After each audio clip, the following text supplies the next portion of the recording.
toutes, bonjour à tous. Je suis très heureux et je vous remercie de m'avoir invité de France pour venir vous parler des abeilles. Les abeilles, je pense pouvoir dire que c'est un des modèles d'études les plus fascinants et un des plus beaux insectes, la plus belle créature qu'on puisse avoir sur notre planète. Et les abeilles ont toujours fasciné l'homme et les scientifiques. Alors, pourquoi les abeilles ont fasciné les scientifiques? Eh bien, parce que quand vous ouvrez une colonie, d'abord, ça sent très bon. Et puis, vous voyez des milliers d'individus, des milliers d'abeilles qui travaillent ensemble pour développer leur colonie de façon harmonieuse. Donc, la première question qu'on se pose, c'est comment ça marche? Comment des milliers d'individus peuvent collaborer ensemble pour développer leur colonie de cette façon-là? Alors, on a déjà 3 clés pour expliquer tout ça. La première clé, c'est la division du travail. La division du travail pour la reproduction, donc c'est la reine qui se fait féconder par les mâles et qui s'occupe de pondre les œufs. Ensuite, la division des tâches pour le développement de la colonie, ce sont les ouvrières. Et les ouvrières, alors en fonction de leur âge, vont avoir des tâches bien particulières. Par exemple, quand je commence à naître, je vais nettoyer la colonie, ensuite je vais m'occuper des larves, et puis voilà, à l'intérieur de la colonie, et à peu près à l'âge de 21 jours, je vais sortir à l'extérieur pour faire la tâche très risquée du butinage. Le butinage, c'est risqué parce qu'il y a plein de prédateurs et je peux ne pas revenir. Voilà. Alors, la deuxième clé, c'est la plasticité. Plasticité physiologique et comportementale. Cette petite abeille qui est dans la colonie, eh bien, normalement, elle doit faire une tâche bien particulière, mais si les besoins de la colonie évoluent, elle peut changer de tâche très rapidement. Et par exemple, une abeille qui est nourrice à l'intérieur, si on a besoin de nourriture à l'extérieur, elle va devenir butineuse très rapidement. Et puis, la troisième clé, c'est la communication. Alors, la communication chez les abeilles, c'est quelque chose de fantastique, de merveilleux. Regardez. Voilà, cette abeille qui tourne là, vous voyez, qui frétille, elle fait ce qu'on appelle la danse frétillante qui a été décodée par Carl von Frisch. C'est comme si, là, tout de suite, je suis cette abeille et vous êtes tous des abeilles. Alors, regardez-moi. Je vais vous dire, là, il y a 150 000 $ à peu près 200 mètres dans cette direction.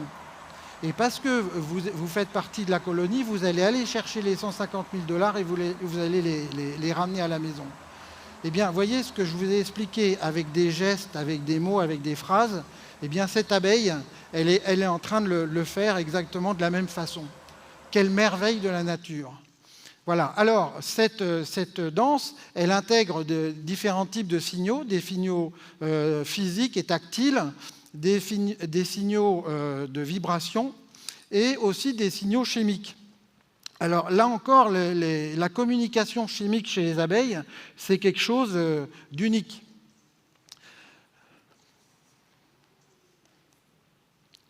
Alors, par exemple, cette reine. La reine émet des molécules. Alors, imaginez que je suis la reine. Vous êtes les ouvrières.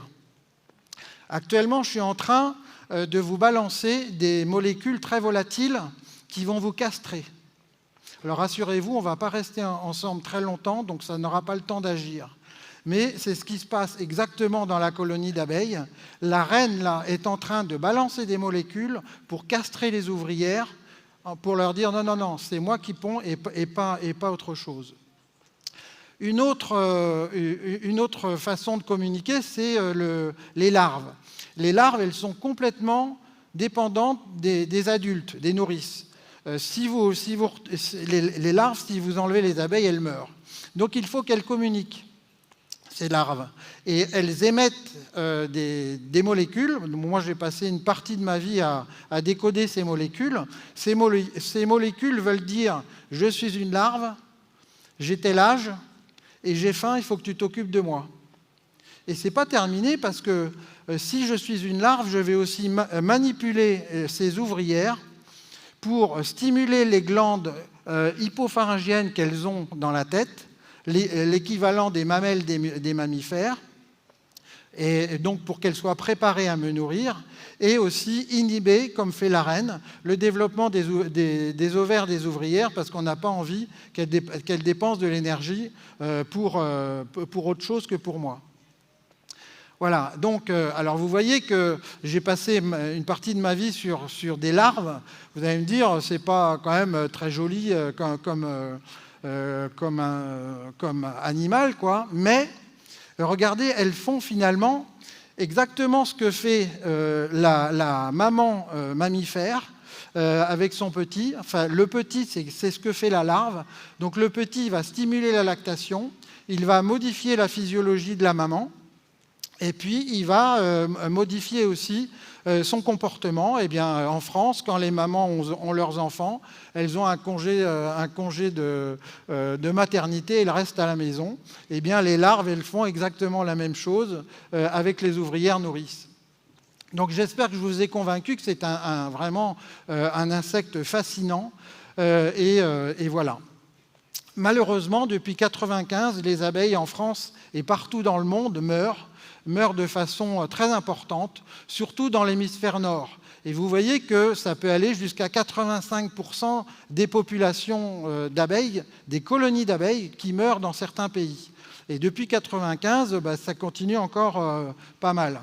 Donc c'est assez préoccupant. Donc les chercheurs ont travaillé sur ce sujet et on a identifié qu'il y a beaucoup de stress. Alors il y a déjà le réchauffement climatique, il y a les pesticides utilisés en agriculture, il y a aussi toutes les techniques apicoles qui font en sorte qu'il n'y a plus rien à manger pour les abeilles. Et il y a aussi des prédateurs comme les frelons, des parasites comme des acariens, le varroa, qui est très, très, très embêtant et qui tue des millions de colonies d'abeilles dans le monde tous les ans. Et puis, on a aussi des virus, des acariens, etc. Voilà, alors on va essayer d'en voir quelques-uns. Les pesticides, eh bien, parmi les pesticides, on a des insecticides. Les insecticides, comme leur nom l'indique, ils tuent des insectes. Or, l'abeille, c'est un insecte. Donc là, c'est une question de dose utilisée et d'exposition. Alors, je vais quand même vous raconter l'histoire des néonicotinoïdes en France, parce qu'ils sont arrivés en 1995, et la même année, il y avait des mortalités extrêmement importantes d'abeilles et de colonies d'abeilles en France, et les apiculteurs ont associé l'utilisation de ces molécules avec leur mortalité. Et vous savez, en France, on aime bien faire la révolution. Alors, ils ont été faire brûler des ruches devant le Parlement, etc. Mais à l'époque, les décideurs, le ministre de l'Agriculture a dit moi, je n'ai pas de preuves, il me faut des preuves. Donc, les chercheurs, ça a duré 10 ans, tout ça. Nous, on s'est mis à travailler dessus.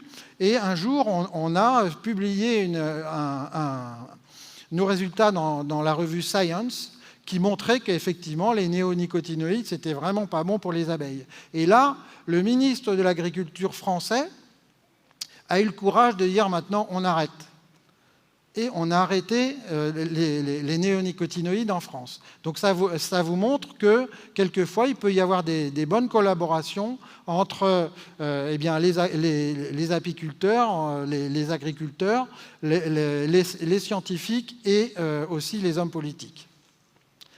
Alors, au niveau des pratiques agricoles, quand vous voyez ces paysages, bien entendu, il n'y a plus aucune place pour les abeilles et il n'y a plus aucune place pour la biodiversité. Quand vous voyez aussi qu'on met de plus en plus de béton partout dans le monde, quand vous mettez du béton, vous enlevez de la place à la biodiversité et vous enlevez de la place aux abeilles. Il y a aussi le réchauffement climatique. Le réchauffement climatique, ça agit sur les conditions climatiques et les abeilles sont très sensibles aux conditions climatiques. Par exemple, s'il pleut trop, les abeilles elles ne vont pas aller butiner parce qu'il pleut. Et par contre, s'il fait très très chaud, au lieu d'aller butiner sur les fleurs, elles vont aller chercher de l'eau pour survivre et pour baisser la température de leur colonie. Les abeilles aussi sont les végétaux et les fleurs qui sont butinées par les abeilles sont aussi très sensibles au climat. Vous pouvez avoir en France, on a des champs de lavande, vous savez, à perte de vue, c'est magnifique. Mais alors vous allez avoir des fleurs partout, mais si jamais vous n'avez pas suffisamment d'eau, et s'il a fait trop sec, eh bien les fleurs ne vont pas produire de nectar. Et à l'inverse, s'il pleut trop, le nectar des fleurs va être lavé par l'eau. Il y a aussi, si on veut un exemple extrême, le cas de cette abeille sahariensis qui vit dans les oasis du Sahara. Eh bien, si avec les modifications climatiques, les oasis risquent de disparaître, et si, heureusement, les apiculteurs vont pouvoir transporter leurs colonies, sinon c'est la mort de ces abeilles. Un exemple aussi à Piauí, c'est un État du Brésil où depuis quelques années, il fait tellement chaud que les apiculteurs doivent donner de l'eau à leurs abeilles. S'ils ne leur donnent pas d'eau en été, elles meurent de soif. Donc vous voyez qu'il y a beaucoup de stress et ça devient vraiment très très embêtant pour nos abeilles. Alors pourquoi c'est embêtant? Parce que les abeilles participent à la pollinisation des fleurs, comme beaucoup de vous le savent, et transportent le pollen d'une fleur à l'autre pour assurer la fécondation de ces fleurs-là. En agriculture, la pollinisation, c'est très très important, en particulier par exemple dans tous ces champs-là, et ça représente une masse financière de 120 milliards de dollars tous les ans. Donc ça montre l'importance de la pollinisation par les abeilles sur ces cultures-là. Vous avez dû voir aussi cette diapositive-là. Donc il y a 35% de la production alimentaire globale dans le monde qui dépendent de la pollinisation. Et si on n'avait plus les abeilles, eh bien vous auriez le petit déjeuner que vous voyez sur la droite. Voilà. Alors, il n'y a pas simplement l'agriculture. La pollinisation, c'est extrêmement important pour toutes les fleurs de la nature en général, et donc pour tous les écosystèmes. Et donc, on pense qu'il y a environ 80% de ces fleurs qui dépendent des pollinisateurs et des insectes pollinisateurs. Voilà. Alors, maintenant, je vous ai parlé de l'abeille sociale, de l'abeille domestique.